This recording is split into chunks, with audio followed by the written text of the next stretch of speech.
نورت بسته خیلی خوش بیانه شان از مردمان بامیانه شان از مردمان بامیانه. اسم من گلبهار است.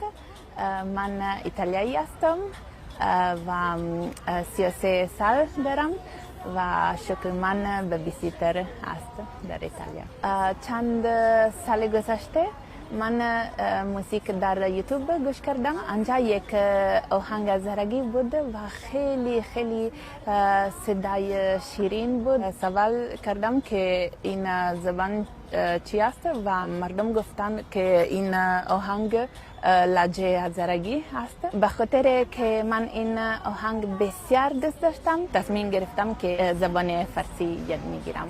اولین بار که به پدر و مادرم گفتند که افغانستان دوست دارم اونها ترسید بودند و نفهمیدند خیلی خوب چرا من افغانستان دوست دارم. من به اونها گفتم که نه افغانستان چیزی دیگر است، نه چیزی که در تلویزیون گوش میکنید. 99% از دوستان من هزاره هستند و من فرهنگ اونها خیلی خیلی دوست دارم و هر کسی که میشناسم تا حالا خیلی شیرین و مهربان و من است.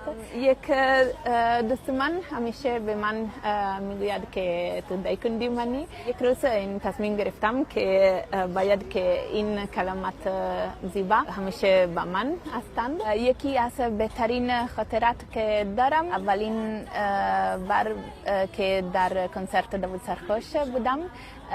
خیلی کنسرت قشنگ بود و هم چانس داشتم که با او صحبت کردم و خیلی مهربان بود.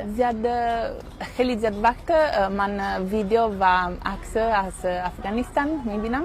جای خیلی قشنگ هستند مثل در کابل و در بامیان. اما وقتی که اولین بار جایی دیدم در شهر نیلی دایکندی من یک بزرگ فیلینگ داشتم که من آنجا کنکشن دارم و من فکر میکنم که در زندگی قبل از این من از آنجا آمدم. تا حالا سفر آنجا نکردم اما در آینده 100% وقتی که مشکل نیستند و آزاد است من آنجا خواهم بود. تنهای خورم را از پیشی بودم سکی سرخوش از لب میخوانم سکی سر